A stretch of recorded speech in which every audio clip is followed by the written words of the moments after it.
One of the big sort of storylines that we've been following, in particular over the last 6 months, over the last year, certainly in the kind of Trump era, is the reality that the modern American right wing and the Republican Party have this list of stated values which mean almost nothing to them as soon as the values start to conflict with the real world circumstances and the specifics and the outcome that they want. They claim to have values which they immediately abandon as soon as those values are inconvenient to the policy that they want or to their perspective on any kind of particular issue. I have another example of this for you today, which is Republican Congresswoman Marjorie Taylor Greene. And this is really serious. The reason that this is the first story today is that this is really, really serious. Marjorie Taylor Greene is now saying that there should be a sort of grace period or cooling off period when Democrats move to a red state from a blue state before they should be allowed to vote. Now, this goes against all election law, voting law, enfranchisement of voters in the United States. It goes against everything, not even from a logistical standpoint. It goes against even the idea, the values of how this country works and how voting works. And it is, in fact, a sort of California version of the Great Replacement theory, which comes from France, which we're going to talk about in a moment. So let me go through this piece by piece. Newsweek reporting, Marjorie Taylor Greene calls it wise to bar Democrats who move to red states from voting. What? If red states and blue states were to divorce each other, that's the word she's been using, Representative Marjorie Taylor Greene called it possible that people who move from a Dem state to a Republican state would be barred from voting for a temporary, quote, cooling off period. What is this about? Well, California, Newsweek writes, has seen an influx in people moving out of the state, many going to Texas and Florida, where residents get more bang for their buck. However, some, including Greene, have complained that those who are leaving California, bringing their political beliefs with them and potentially shifting the political landscape. Yesterday, she posted on Twitter, brainwashed people who move from California and New York need a cooling off period. Her comment was in response to a Twitter user who wrote he supports discriminating against Democratic transplants, including restricting their ability to vote for a period of time. Marjorie Taylor Greene wrote on Twitter, all possible. So Pedro Gonzalez wrote, I support actively discriminating against transplants through legislation. They shouldn't be able to vote for a period, and they should have to pay a tax for their sins. And Marjorie Taylor Greene added to that, saying, after Democrat voters and big donors ruin a state like California, you would think it wise to stop them from doing it to another great state like Florida. Brainwashed people that move from California and New York really need a cooling off period. This is not legal. There is no legal basis for this. They say that they are fighting the left's voter fraud, absentee ballot, massive dumps of votes. You guys know all this stuff. We're sick of it by now. And that they are all about legal voting. Well, when you move to a new state, you can legally vote there right away. There is no legal basis. There is no constitutional basis. There is no ideological, and I mean by that the idea of the founders of this country, by which you should be restricted from voting when you move for some period of time. And this is part of the full-scale war on our voting institutions that Republicans are waging. This is not like an offhanded joke. When we talk about the coup attempt, when we talk about all of that in the context of 2020, she believes this. She believes this, and there's a really good chance that many of the other Republicans and Trumpists believe it as well. We can't laugh this off. They don't want democracy. They want to pay lip service to the idea of a democratic republic, when in reality what they want is their sort of authoritarian, tyrannical rule by what is increasingly a shrinking minority ideologically. And that's an important thing to remember. Ideologically, these people are increasingly in the minority. This is the Great Replacement theory applied to California. We've talked about the Great Replacement theory before. This comes from France. This is a white nationalist conspiracy theory. It was disseminated by the French author Renaud Camus, and it states that with the complicity or cooperation of replacist elites, the white French population and white European populations at large, this is from Wikipedia, are being demographically and culturally replaced with non-European peoples. And at the time, from the late 19th century when this originates, they were talking about Arabs, Berbers, Turks, and sub-Saharan Muslims through mass migration. We have talked about Tucker Carlson paying lip service to a sort of American version of the Great Replacement theory when he talks about immigrants coming from typically Central and South America, making the country dirtier and poorer, as he says. And the idea of Democrats wanting to bring as many of these folks into the country to get them to vote to win elections. That's the Great Replacement theory, just applied from 19th century France and Europe to the United States in the 21st century. Marjorie Taylor Greene's fear-mongering is based on the same principle, which is they're going to, in this case, it's liberals, and what were the words that she used? Brainwashed liberals who have committed sins coming from California and New York to Florida and Texas and maybe her state of Georgia as well. It's the same idea. It's the idea of this plague or dirty infection from outside coming in and replicating and taking over our states like a parasite attaching itself to a host. It is the exact same line of thinking. 19th century France, Tucker with brown people from Mexico, Marjorie Taylor Greene, liberals from California and New York going to Florida and Texas. If we ignore it, this stuff will continue to take hold, because if Marjorie Taylor Greene is saying it, it's because a bunch of her constituents already believe it, and we know that they do. So that's her idea. We are, of course, horrified to see it, but at the same time, need a strategy to activate against it. Not the voting piece. There's no legal basis for what she wants. But these ideas are sadly spreading, and not only are they spreading, it's becoming more acceptable to say it in public, which is a big part of the problem. We are increasingly in a COVID hellscape in the United States as the Omicron variant, or the Omnicron, as some refer to it, including the president, is spreading wildly. It is now believed that there are over 1 million real cases a day, real infections a day in the United States, as the official numbers are swirling in the 300,000 to 400,000 range. Most at-home tests, when people test positive, aren't figured into that. People who never get tested because they just have mild cold symptoms or can't access a test never figure into that. There's probably 1 million cases a day in the U.S. already. Florida is a leading place that is experiencing these incredible numbers. And Republican Governor Ron DeSantis is completely missing. Article from The Hill. Where is Ron DeSantis now? Florida mayor slams governor amid new surge. Orange County Mayor Jerry Demings, that is the husband of Congresswoman Val Demings, by the way. Jerry Demings criticized Ron DeSantis' handling of Florida's COVID surge. Demings instated a mask mandate for county employees. Some testing sites have wait times as long as 5 hours.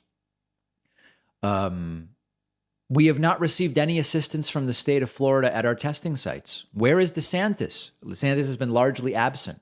Our residents, all Florida residents, should be outraged, and they should ask the question, where is our state? Where is our governor? Where is Ron DeSantis now? DeSantis has not held a COVID briefing since December 17th, nearly 2 weeks ago. He appeared alongside the Florida Surgeon General to promote monoclonal antibodies developed by AstraZeneca.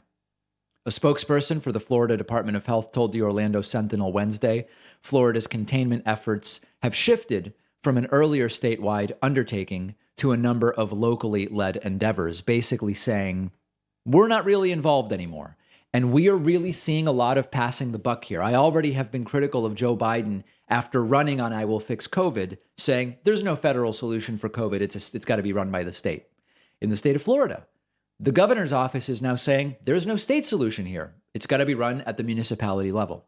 There's a lot of different things going on, and there is plenty of blame to go around, and also the reality that this is happening everywhere.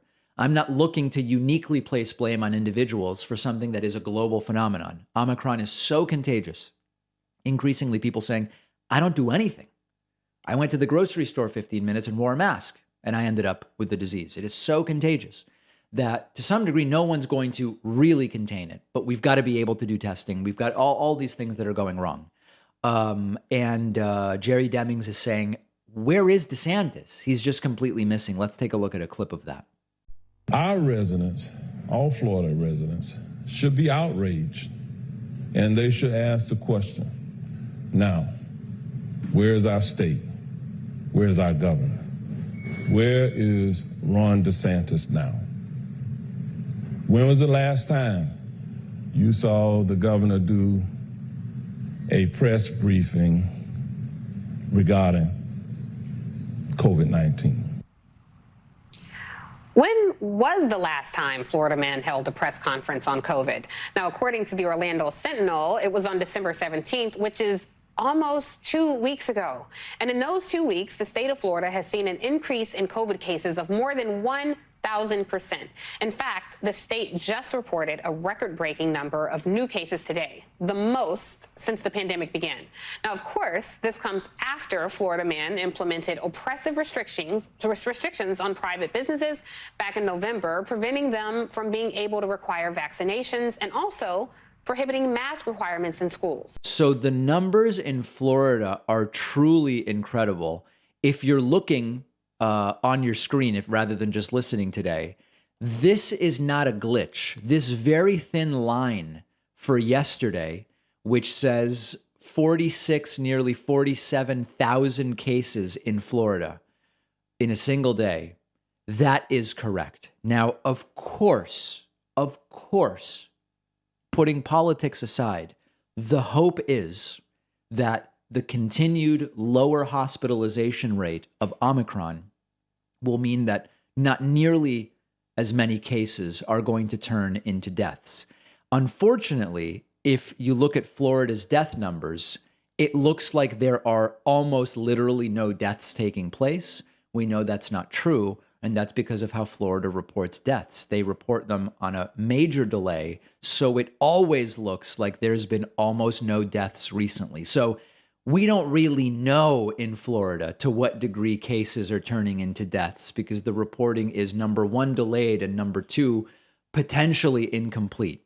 But Ron DeSantis continues to just be missing in action as Florida, nearly 50,000. Florida has dramatically more cases a day now than many countries, many countries around the world. Florida has a lot of people as well, of course. But their rate is off the charts, and that's only official cases. Doesn't include most at-home tests unless you call an health authority and report it, and doesn't include everybody who doesn't even get tested. So the next 6 weeks are going to be brutal in terms of case numbers, and 6 weeks from now, we will either come out of this with an insane amount of death. Hopefully, we will come out of it without a ton of death due to milder disease. That's still the hope and the belief as of right now. And with dramatically reducing case numbers as we are already seeing in South Africa. Those are the possibilities. Let me know on Twitter at dpacman which you expect to see. It is almost the end of 2021. Saturday, January 1. Is it Saturday? Is Saturday, January 1st? It is. Saturday, January 1, we are kicking off the midterm year with a huge one-day membership discount special. I would love for you to participate. You can get notified of this special simply by being on my mailing list, which you can sign up for at davidpacman.com. Don't forget that the best way to support the David Pakman Show is by becoming a member, which gives you access to the daily bonus show, the regular show with no commercials. You also get access to our entire archive of every episode dating back a really long time and plenty of other awesome membership perks. Go to joinpacman.com and use the coupon code BETTER21 for a huge discount. Joinpacman.com. The David Pakman Show is primarily funded by viewers and listeners like you, people who listen to the podcast or watch us on Free Speech TV or on any of our television affiliates, listen on the radio, watch clips on YouTube, and you can sign up for our membership program at joinpakman.com. Cheap, quick, easy. You get an extra show every day just for you, as well as a commercial-free audio and video stream of the show. And you can get a discount off of a membership with the coupon code BETTER21. You can also wait for the January 1 discount, which is going to be big, very, very big. Lawyers, accountants, regulators, they're very concerned about how big this discount is going to be. We're going to do it. I will risk jail time to give you a discount. Get on my mailing list at davidpakman.com. You'll be notified January 1st of how to avail yourself of this membership special. The David Pakman Show subreddit is approaching 34,000 subscribers, it's the most subscribed David Pakman Show subreddit in the world. In fact, that's true. It's a meaningless statement, but it is true. davidpakman.com/Reddit. A few interesting posts I spotted this morning. Many of you know that I like to joke around about restaurants and food-related things and whatnot. And the other day I tweeted about, 90% jokingly, but also 10% seriously, why is all the anti-mask stuff happening at places like Applebee's and Burger King and whatever? And a bunch of people got mad and said I'm being bougie and elitist and all these different things. But it's sort of a real question. And I spotted a post on the subreddit from user Colleaga3 who said, David, this is why Applebee's exists despite sucking. David, you're right to be baffled at the existence, let alone popularity of Applebee's, because no, their food is not anything special, nor is it cheap. That's an important thing. Applebee's isn't cheap. You're able to see it that way because, like me, you are not an alcoholic. That is the key to success for these crappy chains like Applebee's, Chili's, Ruby Tuesdays, TGIF Fridays, etc. The word grill is a dog whistle for people who want to get drunk more than they want to eat, but need to keep up appearances. So rather than go to a bar or liquor store where the goal is obvious, they can go somewhere and order food they'll barely touch to avoid buzz killing and flood themselves with beer or margarita or whatever. I've learned this from a lifetime of having closeted alcoholic friends. And when I would suggest we go to a restaurant for its wonderful food, if they didn't serve booze, friends would think of some excuse, not in the mood for whatever, and suggest one of these putrid chains instead. A very interesting fact is that even God-fearing dry counties can be bought by these corporate booze troughs via the local Chamber of Commerce. I used to live in Conway, Arkansas, which is dry. Wow, that's crazy. And as far back as I knew, the only way to get drunk was drive to the next county for their liquor stores or be a member of the VFW club. Oh, there's another thing you don't have. Young children. Grills always have a kids menu. So you can kill two birds with one stone. Shut the brats' faces up with dinosaur-shaped chicken nuggets or whatever. Drink yourself stupid and they then drive home. This is very on point. I don't think I have much of a comment other than I continue to be completely against the concept of a kid's menu. In my mind, and if I have kids and I go against this, you can all troll me. In my mind, kids' menu means what the adults are eating, but a smaller portion. If I go back on that at some point in the future, you all have the right to make fun of me. Another interesting post from the David Pakman Show subreddit from Samael Majer. Serious question, are there any prominent left-wing self-help figures? This is a good topic. And Samael writes, there may be a ton and I'm oblivious, but when I scan my media landscape, the types of people that mix in self-help talk and ideas most frequently are people like Jordan Peterson, Joe Rogan, and Jocko Willink, figures like Louis Rossmann, who ostensibly has a channel themed around repairs, but wades into life lessons he's learned, and he's a libertarian bro. These kinds of figures seem so numerous on the right, enjoy talking about their experiences and how others can avoid their pitfalls and help themselves. And again, where are the people offering this life advice who are on the left? I've seen David do it, but rarely.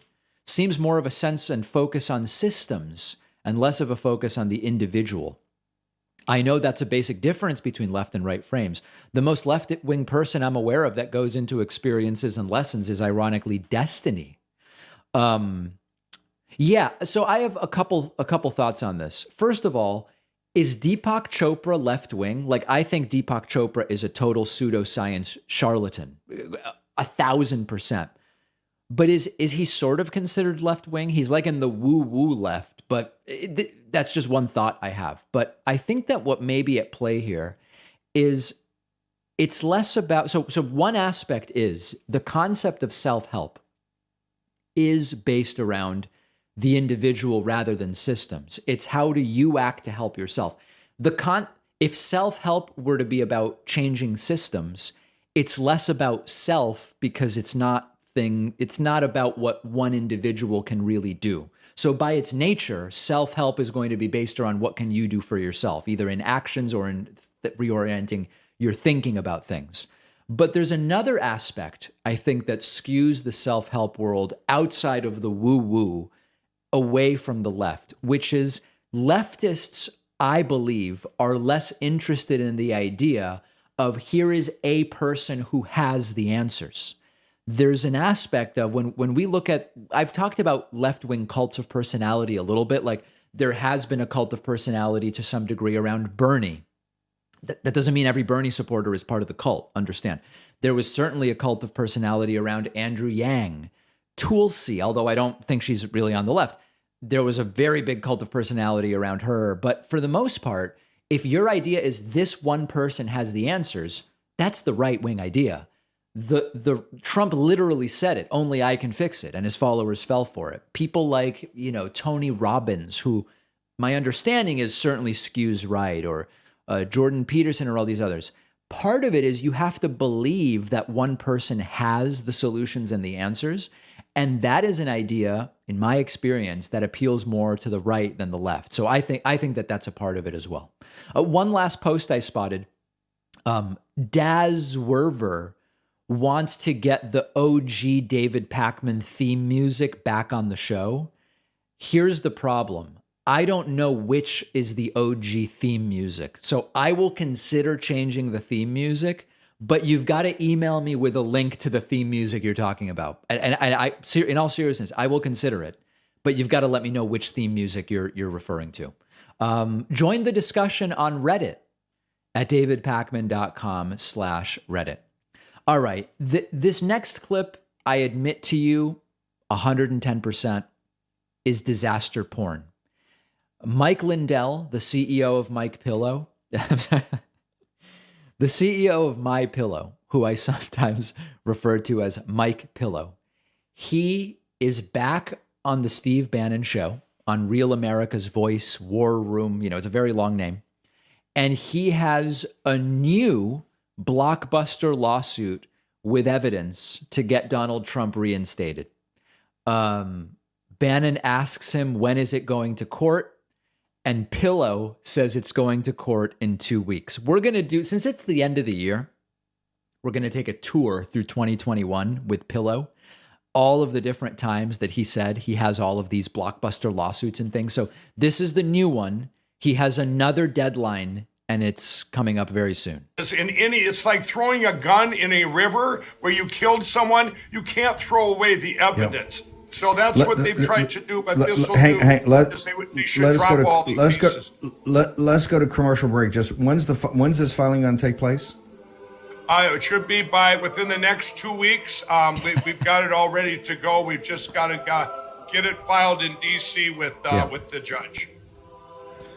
It's like throwing. Okay, that's the new one. In just a couple weeks, it's going to happen. Now, remember all of the times he said this. I don't have 2 hours to play all of the instances, but let's go through a couple of these. Remember back on May 25th, Pillow appeared with Steve Bannon, and he said he's gathering evidence, and he's got white hat hackers, and any moment, attorneys general were going to be on board, and before you knew it, Trump was going to be back. But your air game, walk us through the critical path of the air game. Critical. Well, it started, when I first got the evidence, and that was on January 9th. And as I got more and more and did my own due diligence and had teams of people gathering this, what we have is they're called cyber packets. These are forensic packets that you can't change. They're 100% evidence of each flip that happened, each attack by China. These are immutable cyber packets. and presumably not packets of mustard and ketchup. And what I did then is I wanted to make sure I went out and got the best white hat hackers, different ones from different parts of the government that are protect our country. They validated everything. So now we have our royal flush to bring to the Supreme Court. But what we're doing now, we have about, I believe it's 5 different cyber teams, different teams where we're doing audits. So he had elements of cyber and they were ready to go. That was May 25th. That, of course, didn't happen. Then he had the August 13th deadline. August 13th deadline. He missed that one. And he said, well, don't worry, I have a new deadline. A 2022 or a 2024. Yeah, people want change now. We can't wait to 2024 for things to reverse. This country is going down a road right now that has to be reversed now. Yeah, it has to happen now. It's Trump 2021. 100% Trump 2021. And it's this election, when it does get pulled down, you know, there were so many other down tickets affected. Maybe the Supreme Court and that, they just do a whole new election, which is fine. But remember, everybody, we have to melt down the machines and make prison bars out of them. Exactly. Melt the machines down. Now, he said it would definitely happen in 2021. It is, of course, December 30th, 2021. We are down to the last about 30 something hours left in the year. Didn't happen. Then we go to October 22nd, where MyPillow said he was canvassing for voter fraud in 20 states, which is, of course, weird because he claimed in May to have all the evidence. Why are you now canvassing a year after the election? But that's what he was doing, supposedly. Tell us about your efforts. Are we making, in your mind, are we making progress? Because you're not a guy that fools yourself, right? Well, only in his mind is progress being made. That's actually an interesting way to phrase it. You built this company out of nothing to be one of the most important manufacturing companies. Are you wasting your time, or do you believe you're getting traction as you're going around? Because we try to talk every day, and I know you're all over the country, yeah. You're right. Presenting with attorney generals, presenting with the Secretary of State. The audience, because look, the audience loves you, but are you wasting your time, or are you getting traction on this? No, we're getting traction. I met with 5 states in 3 days. That's why I couldn't come on your show this week. I've been very busy. I fly out of one state to another. I haven't been naming the states. I've told the attorney generals and stuff. It's all in confidence till we all sign this together. And guys, please, Bannon and Pillow, both attorney generals. It's attorneys general. They're attorneys. They're not generals. Please. And put this out the Tuesday before Thanksgiving, before the Supreme Court. So that was that new deadline, Tuesday before Thanksgiving. And then a little more time went by. And again, this was just like a week later. Again, Bannon says it's right before Thanksgiving. It's absolute genius. Of course, it didn't happen. What I love about this, they said, hey, if you just get Trump out, Orange Man bad, and you get Biden, you can start having holidays again, right? Without arguing at the table and at each other's throats. But Mike Lindell comes in, and he's going to go the Wednesday, the eve of Thanksgiving, on a marathon, so you can go back and have fist fights, the family squabbles. Lindell, you're a genius. Only you could have thought of this. Steve, the country's going to go back at your holidays are ruined again. Okay? No. It's different now. 30-some% of Democrats now believe this country was stolen and through the machines. This is going to be. Do you guys think Bannon really believes this stuff, or is he just entertaining it for the clicks? In any case, MyPillow's guarantee of a 2021 reinstatement of Donald Trump is down to its last 30-something hours. It's not going to happen. It's not going to happen, but there will be a new deadline, I am sure. And if you're listening today and you want to see some of these clips, we'll have them on our Instagram. You can find us on Instagram at David Pakman Show, and we will take a quick break and be back right after this. If you value what we do at the David Pakman Show, remember to support us on Patreon. Go to patreon.com/David Pakman Show, where you can get access to behind the scenes videos, the daily bonus show, the commercial-free daily show, as well as special discounts on merch, including hats, hoodies, mugs, and t-shirts. You can support the show for as little as $2 a month. Check it out at patreon.com/David Pakman Show.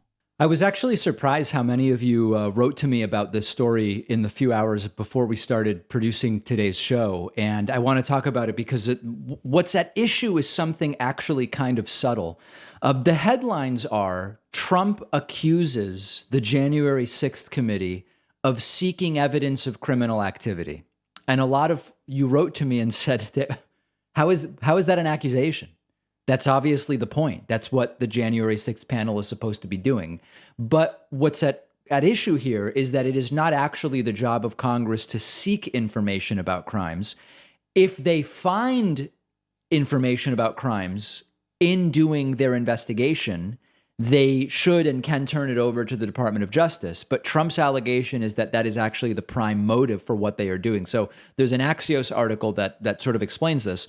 Former President Trump's legal team accused the House committee investigating the Trump riots of seeking to uncover evidence that would support a criminal referral against him. Why it matters. The brief asked the Supreme Court to consider Committee Chair Benny Thompson's interview with the Washington Post as part of its effort to block the release of records to the committee. Last week, Trump's lawyers asked them to block the release of documents and records from his administration, arguing that their release would undermine certain presidential privileges. In an interview published the same day, Thompson said the Select Committee was examining Trump's actions on January 6 as it considers to recommend that the Justice Department open a criminal investigation into Trump. The Select Committee, so Trump is arguing, the Select Committee is acting as an inquisitorial tribunal seeking evidence of criminal activity, and that doing so is, quote, outside of any of Congress's legislative powers. The Washington Post has confirmed what was already apparent. The committee is indeed seeking any excuse to refer a political rival for criminal charges, and they are using this investigation to do so. We're expecting a response from the committee today. So again, if your reaction is, of course, that's what they're doing, that's the point, it's actually not. The point of Congress, the job of Congress is not to seek as a primary objective information about crimes. What we would imagine, and I spoke to one lawyer this morning about it, what we would expect the committee to say is, we are investigating what happened, who caused it, how could it have been prevented, how can we make sure that it doesn't happen again? If in so investigating those questions, we come across evidence of criminality by Donald Trump or anybody else, in our opinion, because remember, they are not law enforcement, if in their opinion there is evidence of criminality or at least potential evidence to suggest an investigation, they would go to the Department of Justice and say, you might want to take a look at this, and the DOJ would then make a decision as to whether to open a formal investigation or not. So there is some subtlety there, and obviously there is room for interpretation and sort of squishiness there. Meanwhile, the claim from Trump is their only purpose, their only goal is to find crimes I may have committed or that they believe that I committed. And that is not actually the duty of a congressional committee. And that is accurate. That would actually be true. I think at the end of the day, it's going to be very hard to make the case. You sort of have to go to intent. And if you want to prevent access or try to shut down the committee or whatever else the case may be, you really have to get into the intent in someone's mind, sort of like with perjury. Did you unknowingly lie or did you deliberately lie?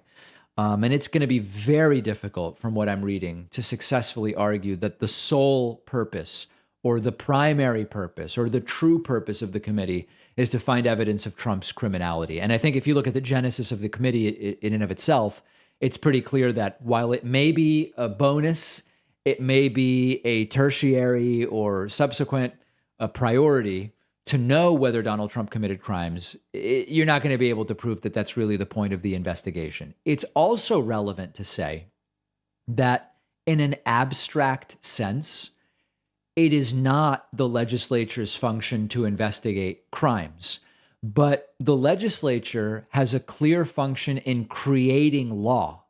And to create law, you need to understand what took place and how what took place relates to the existing law. That's completely legitimate. You need to determine, does current law cover what took place or not? This was an issue with the Remember this whole child porn case in New York State? The details I don't remember, but there was some technicality in how the law used to be written where viewing child porn and possessing it were two different things based on browser cache and some technical elements.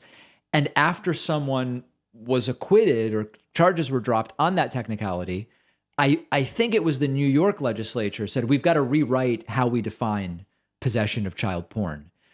We're talking about something similar here. And the House committee can very legitimately, from what I'm reading, say we have to understand what took place in relation to the law because we are charged with writing law. And if in so doing, we come across the belief that laws were broken by Trump or anyone else, we refer it to the Department of Justice. I think they are ultimately going to have that argument prevail. And again, strictly speaking, if you want to defend yourself on process rather than on substance, which is what Donald Trump is doing, that is completely legitimate in our legal system. It is completely legitimate to get yourself acquitted because the people investigating you did not use the right processes. It's completely legitimate. Colloquially speaking, Donald Trump's continued behavior is not the behavior of an innocent man. I want to close out this story that we've been following this week of Alex Jones turning on Donald Trump with one final clip, which is now just a straight up threat from Alex Jones to Donald Trump. I'm not going to spend a ton of time on the backstory, but as a reminder, Monday I played a clip for you from Christmas where Alex Jones did an emergency Christmas show in which he said something. He essentially turned on Trump. He said something's happened with Trump. Trump is now pro-vaccine. Trump has always been mildly pro-vaccine, but recently Trump said both to Bill O'Reilly and Candace Owens, the vaccines are good. People who are vaccinated are mostly not dying. The vaccines are good. Alex Jones went nuts on Christmas and turned on Trump. Yesterday, we looked at more clips of Alex Jones really losing his mind and just obsessed with Donald Trump over and over and over again, talking about Trump, Trump, Trump, and vaccination. Now is when it's starting to get really interesting. Yesterday, Alex Jones straight up started threatening to spill dirt that he claims to have on Donald Trump. Take a look at this. Criminal. We know Bill Gates is a psychotic eugenicist piece of garbage. We know who they are. But we're not going to sit here and put up with Josh Hawley or Ted Cruz or any of these people. Wow. But Rand Paul's chief amongst them. Yeah, we all wish Trump would do the right thing. But listen, I got the inside baseball on Trump. He doesn't know what's going on. Whoa. And I'm not even defending Trump. I'm just saying we need to move on. In fact, maybe, you know what, to get Trump's attention, because I don't even get this from Roger Stone. I get this from people directly in Trump's camp. He doesn't get it from Stone. Remember that. Maybe I should just dish all the dirt on. You know what? I'm going to dish it all on Trump next hour. I'm going to go ahead and do that. And it's not to hurt Trump. It's so people can know how pathetic he is when you think he's playing 4D chess going to save you, and he's not. He's not a bad guy. But he doesn't know what he's doing, and he's surrounded by bad advisors, and he's got that multi-billion-dollar social media network based on Mastodon that they said is an original program. It doesn't even work. And there's all these SEC criminal investigations of it right now, and it's all falling apart. I wish Trump could go build a real network. I want Trump to have success. I'm not against Trump. But just like during the campaign a year and a half ago, I told you, Trump's in trouble. He's going to lose. They're going to steal it. Here's how they're going to do it. Okay. So ultimately, he did not dish any dirt. But this is delightful. And I have to tell you, I believe Alex Jones does know some stuff about Trump. I do actually believe he is a liar regularly, but his contacts over the last 5-6 years, you go back to 2015 when Trump's campaign started, I would be shocked if Jones didn't have some up until now unknown dirt on Trump. Whether he will actually spill it, we don't know. But this civil war within the Trump community is absolutely fantastic, partially because Democrats seem to be completely ill-equipped to actually win anything in 2022. And we have to hope, it's sort of a pathetic position to be in, but to some degree we have to hope that Republicans damage themselves. We'll take a quick break and be right back. Follow The David Pakman Show on social media. Interact with me and other David Pakman Show viewers. You'll be able to see when we're taking calls live on the show. We post hilarious video clips. You'll see exclusive show content not on the show. And you'll be the first to see big announcements like upcoming guests and more. Follow me on Twitter at @dpakman and David Pakman Show. We're on Instagram at david.pakman. Join the Reddit community at davidpakman.com/Reddit. And you can also find The David Pakman Show on Facebook, Discord, and TikTok. It's almost too easy. All right, everybody. Final story of the year of the Republican Civil War and continuing to see MAGA figures turn on the former President Donald Trump for completely mild, uncontroversial milquetoast support for getting vaccinated because the vaccines do a good job of protecting you from serious illness, hospitalization, and death from COVID. There's a guy named Wayne Allen Root. Wayne Allen Root. He has been a guest on this program many times, and some of my interviews with him have been sort of entertaining. I don't know how much we ever learned when I would talk to Wayne Allen Root, but there was definitely significant entertainment value. This guy has been one of the biggest MAGA lunatic sycophants for years. And he is now calling for an intervention of Donald Trump because of, again, very mild, uncontroversial statements of support for vaccines from Donald Trump, while still insisting everybody has their freedom and no mandates and no mask mandates and all this stuff. Mild support. And Wayne Allen Root has gone completely bonkers. MAGA sycophant calls for staging an intervention over Trump's vax support. Let's take a look at the clip. The country, and basically I talked about it. Every poll, he's just destroying Biden. He's winning by a landslide. He's one of the most respected men in the world, more than Biden or the Pope. He's made a huge comeback politically and financially. He just doubled or tripled his net worth with his social media company. And I wrote that for a reason, Alex. You know why? Because I felt it was important to establish with President Donald Trump what a huge fan, supporter, and friend I am, so I could then come back with my next column, which will be next week, which is what I call the intervention. He needs an intervention from a friend. Wow. Because he's the greatest president of my lifetime.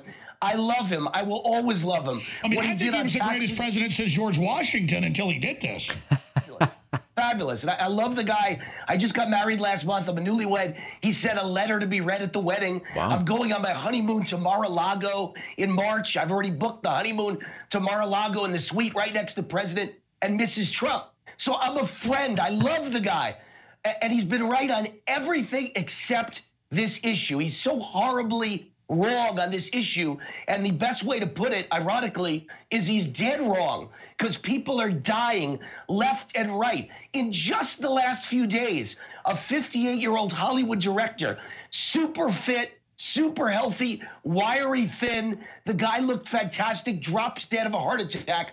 This is the word in every obituary now. Suddenly died. They're all vaccinated and they suddenly died. There he is. So this is extremely dangerous rhetoric, of course. And as we know, when hundreds of millions of people get an infection, you know, at this point, what is the real total number? Officially, there's 285 million COVID cases. The real number is probably at least double that, All sorts of different things can happen. But the allegation, there's a football player we talked about Monday or Tuesday who died, believed to be seizure related. And immediately it's, oh, it must have been the vaccine. A director dies, oh, it must have been the vaccine. This is extraordinarily dangerous stuff, unproven, unfounded.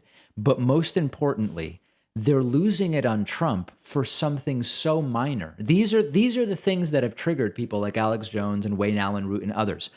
At an event with Trump and Bill O'Reilly, I guess now it's 2 weeks ago, Trump said the following thing.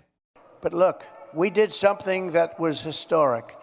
We saved tens of millions of lives worldwide. We, together, all of us, not me, we got a vaccine done, 3 vaccines done, and tremendous therapeutics like Regeneron and other things that have saved a lot of lives. We got a vaccine done in less than 9 months. It was supposed to take from 5 to 12 years. Because of that vaccine, Millions and millions of people. I think this would have been the Spanish flu of 1917, where up to 100 million people died. This was going to ravage the country far beyond what it is right now. Take credit for it. Take credit for it. What we've done is historic. Don't let them take it away. Don't take it away from ourselves. You're playing right into their hands when you sort of like, oh, the vaccine. If you don't want to take it, you shouldn't be forced to take it. No mandates, but take credit because we saved tens of millions of lives. Take credit. Don't let them take that away from you. Okay, so the president made news. Do you agree with that? Right? Both the president and I are vaxxed, and did you get the booster? Yes. I got it too. Okay, so. Don't. That's all. It's a very tiny group of it. So uncontroversial. It's just, I'm vaccinated, I'm boosted, it's an accomplishment, it's good, and the crowd is booing, and people are turning on Trump. Then, with Candace Owens trying to do her anti-vax stuff, and Trump saying, well, hold on, the vaccines are good. The people mostly dying are not vaccinated people. Here's that one. We see the corruption, right? Yeah. It doesn't seem like anybody ever pays for the corruption. Yeah. And right now we're seeing corruption live, even in terms of big pharma, which is a huge topic on the minds of mothers, especially. You're seeing what's happening at these school board meetings. Where do you stand on these vaccine mandates? And obviously, I know that you are pro-vaccine. Obviously, you did everything you could to get this vaccine out. I know where you stand on the vaccine. It was one of the greatest achievements. We did it in less than 9 months. To be able to do that. Yeah, but now it's taken a twist, right? It's gotten, now we went from, this is a good thing and people should have this option, to military men, you're going to have to resign because you're not getting this vaccine. Where do you stand on that? Well, I stand on, forget about the mandates, that people have to have their freedom. But at the same time, the vaccine is one of the greatest achievements of mankind. We would have had a 1917, remember the Spanish flu, killed perhaps 100 million people. Actually, it ended the First World War because the soldiers were so, a lot of people don't know that. The soldiers got so sick. It was a terrible thing. There was no vaccines. There was no anything. I came up with a vaccine, with 3 vaccines. All are very, very good. Came up with 3 of them in less than 9 months. It was supposed to take 5 to 12 years. And yet more people have died under COVID this year, by the way, under Joe Biden, than under you. And more people took the vaccine this year. So people are questioning how. Well, no, the vaccine worked, but some people aren't taking it. The ones that get very sick and go to the hospital are the ones that don't take the vaccine. But it's still their choice. And if you take the vaccine, you're protected. Look, the results of the vaccine are very good. And if you do get it, it's a very minor form. People aren't dying when they take the vaccine. What about the masking of children? These are such, I mean, even in that clip, Trump lies. Even in that clip, Trump lies. These are such basic, uncontroversial things. And it again shows you the fragility. These coalitions are just hanging by a thread. And they fall apart so quickly as soon as something even this minor is said. So that's it for the Civil War for 2021. I expect this to play a major role in the midterms, and these coalitions turning on each other could at the end of the day decide who controls the House and Senate after the 2022 midterm elections. A few of you from Canada wrote to me about this and said, David, did you hear that Joe Rogan has canceled his show in Vancouver, Canada over the vaccine requirement? Yes, indeed. Yes, indeed. For people who don't know what's going on, Joe Rogan has called off a sold-out comedy show in Vancouver because of the vaccine requirement. Vancouver City News writes popular podcast host and UFC commentator Joe Rogan has confirmed he's canceled his 420 show, meaning April 20th, in Vancouver due to vaccine mandates. Speaking on a Christmas Eve episode of his podcast, he said, quote, I should probably say this because I haven't yet. My 420 show that's sold out in Vancouver, I don't think that's happening. I don't think I can even get into the country. I'm not vaccinated. I'm not going to get vaccinated. And subsequently also posting to his Facebook page that indeed is what's happening. The show is getting canceled. Currently, people coming into Canada from the U.S. must show proof of vaccination and a negative test. Proof of vaccination is also required to attend events like the one Rogan had planned. So not only would Rogan need to be vaccinated to go to Canada, all of the attendees would need to show proof of vaccination in order to go to the event itself. Rogan said he, quote, doesn't trust that Vancouver won't cut capacity at arenas. However, the province made the move to restrict capacity by 50% at venues with more than 1,000 seats. That was announced a week before Rogan made the comments. Rogers Arena saying, per the announcement of the province of British Columbia, capacities will be reduced to 50%. With rising COVID cases, we keep working with local health authorities to support each other. Rogan has opposed vaccine mandates and to some degree vaccinations, and announced to his millions of followers in September that he had indeed tested positive. You know, I have to tell you, I have been so critical of so many of the things that Joe Rogan said for so long about the vaccine. I think he's been dead wrong about so many of the things that he said. Many of you have written to me and that you've said, David, we appreciate that you are willing to criticize Joe Rogan for the things he says about the vaccine, because so many of your other cohorts are not willing or are not interested in doing that. I think it's important to call things out when you see them, when they don't make sense. But on this particular decision, I'm glad to see Rogan make this decision. What do I mean by that?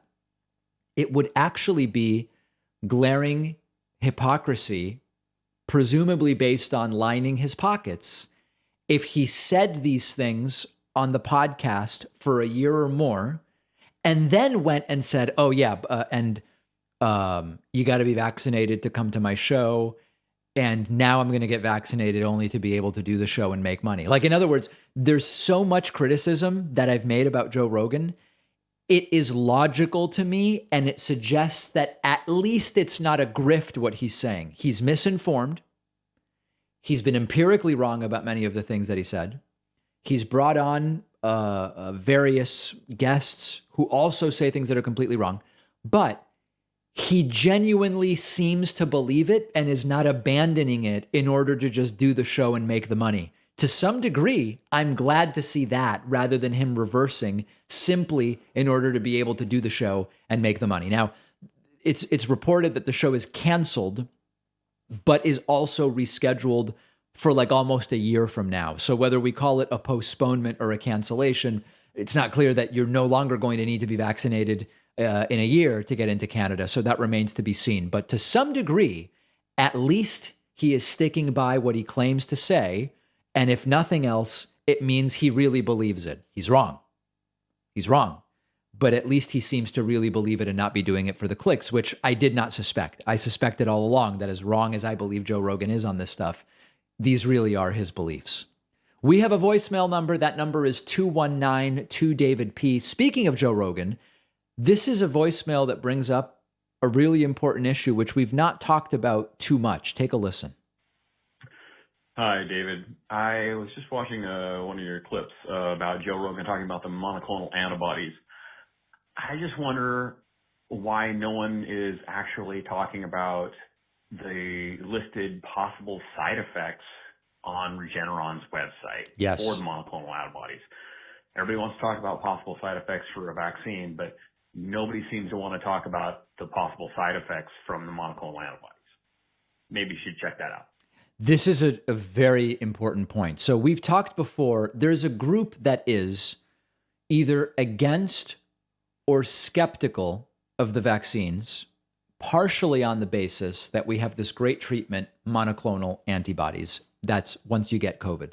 So first of all, of course, I prefer prevention rather than cures as a general thing. So we have to even separate the antibody treatment and vaccines on that basis. But when you look at the claims made about the vaccine that these antibody supporters don't make about the antibody treatment, they say, well, the vaccine is experimental. The Pfizer vaccine is fully approved by the FDA, whereas the monoclonal antibodies are only approved by emergency use authorization. That's not a good argument. They say, well, I don't trust big pharma, which is why I'm against the vaccines.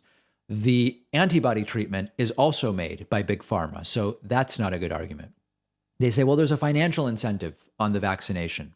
Well, it is far less profitable to do a regimen of 3 doses of vaccine than it is to do a regimen of the monoclonal antibodies. We're talking about thousands of dollars versus under $100 total full cost for a full regimen of vaccine. So the financial argument also doesn't make sense. But then you get to the side effects, and the advocates of the antibodies instead of the vaccine never talk about the list of possible side effects. And I'm going to tell you what they are. This is for the antibody treatment. fever, chills, nausea, headache, shortness of breath, low blood pressure or high blood pressure, rapid heartbeat or slow heartbeat, chest discomfort and pain, weakness, confusion, tired, wheezing, lip swelling, face swelling, throat swelling, rashes including hives, itching, muscle aches, feeling faint, dizzy, or sweaty. These reactions may be severe or life-threatening. You may experience new or worsening symptoms after receiving the treatment, including fever, breathing difficulty, and some of the other things that I mentioned. It is unknown if these symptoms are because of the treatment or because the progression of COVID could be affected and exacerbated by the antibody treatment. You also, because it is an intravenous therapy, you can have pain, bleeding, skin bruising, soreness, swelling, and even infection where you have that IV put in. These are not all the possible side effects of the antibody treatment. Not a lot of people have been given the antibody treatment, says Regeneron, compared to hundreds of millions of people who have been given the vaccine. It also is disclaimed and stipulated by Regeneron that the COVID monoclonal antibody treatment could interfere with your own body's ability to fight off future COVID infections and reduce your immune response to vaccination against coronavirus. That is a mouthful.